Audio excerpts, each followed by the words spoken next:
Par contre, les tendons, bah, en fait, ce qu'on sait, c'est qu'il y a pas de relation directe entre la présence d'une rupture de la coiffe des rotateurs et la présence de douleur. En fait, le tendon, lui, ouais, voilà, il peut être pété, mais on peut avoir rien du tout.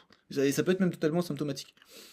Et donc les patients qui présentent de grandes ruptures de la coiffe des rotateurs peuvent ne ressentir aucune douleur, ok, tandis que certains patients présentant de petites ruptures peuvent ressentir des douleurs intenses.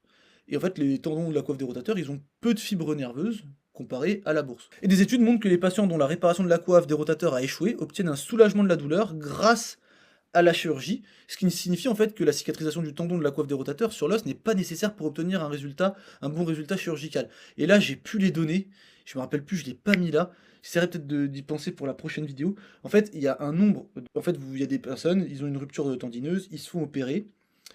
Donc le chir, il remet le tendon. Et en fait, ça, dans les années qui suivent, il y a un taux de rupture qui est assez énorme. Quand j'avais vu la stat, je me suis dit, ah ouais, ok. Mais c'est des personnes, en fait, même si ça